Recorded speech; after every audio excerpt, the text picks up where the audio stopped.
উপকূল সমাচার আজির মুখ্য খবর উপস্থাপক শেখর দাস। আজি উপস্থাপিত ହେବ ସାଧାରଣ ବଜେଟ୍।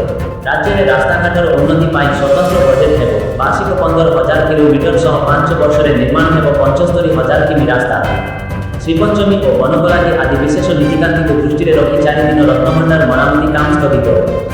ସଂସଦର ମିଳିତ ଅଧିବେଶନକୁ ରାଷ୍ଟ୍ରପତିଙ୍କ ସମ୍ବୋଧନ। ଗରିବଙ୍କ ବିକାଶ ପାଇଁ ସରକାର ପ୍ରତିଶ୍ରୁତିବଦ୍ଧ।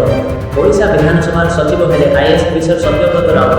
ରାଜଧାନୀରେ ବିକାଶ ନିମନ୍ତେ 7,000 କୋଟି ଟଙ୍କାର ଯୋଜନା ହେବ।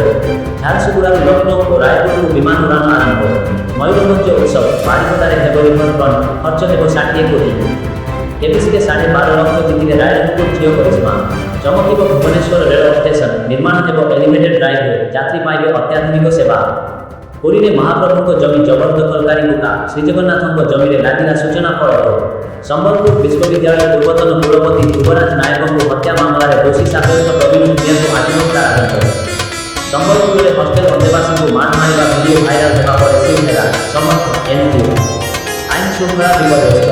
ଭଦ୍ରକରେ ବୋମାମାଡ଼, କାରଣ ଅସ୍ପଷ୍ଟ, 2 ଗୁରୁତର। ନବରଙ୍ଗପୁର ଘାଟିକାଣ୍ଡେ 2 ବାଇକ୍ ମୁହାଁମୁହିଁ ଧକ୍କା, 2 ମୃତ ଓ 3 ଗୁରୁତର।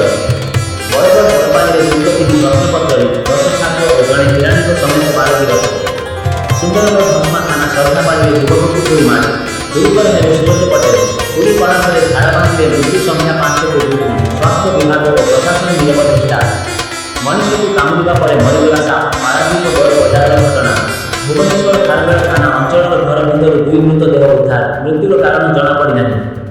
ମହାକୁମ୍ଭରେ ବୁଡ଼ ପକାଇବାକୁ ଯାଇ ବାଲେଶ୍ୱର 3 ଦେଶ କାଣ୍ଡ ମହିଳା ଦମୟନ୍ତୀ ପାଢ଼ୀ ନିଖୋଜ। ରାଷ୍ଟ୍ରପତିଙ୍କ ପ୍ରତି ସୋନିଆ ଗାନ୍ଧୀଙ୍କ ବିବାଦୀୟ ବୟାନ, ସୋନିଆଙ୍କ କୁଶୁ ପୁତଳିକା ଦାହ କଲା ବିଜେପି।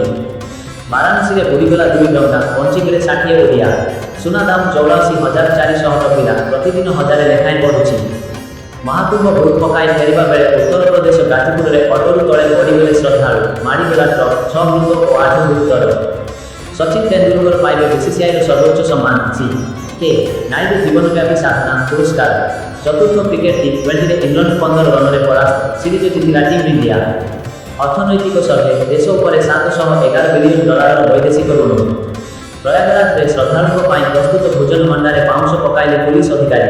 କେଜରିୱାଲଙ୍କୁ ଅଡ଼ୁଆ, ଆମ୍ ଆଦମୀର 7 ବିଧାୟକ ରାତାରାତି ଡିଲ୍ କରି ଦଳ ଛାଡ଼ିଲେ। ଭାରତୀୟ ବାୟୁସେନାର ପାଇଲଟ ଶୁଭାଂଶୁ ଶୁକ୍ଲାଙ୍କୁ ପ୍ରଥମ ଭାରତୀୟ ମହାକାଶଚାରୀ ଭାବେ ଯାତ୍ରା କରିବେ।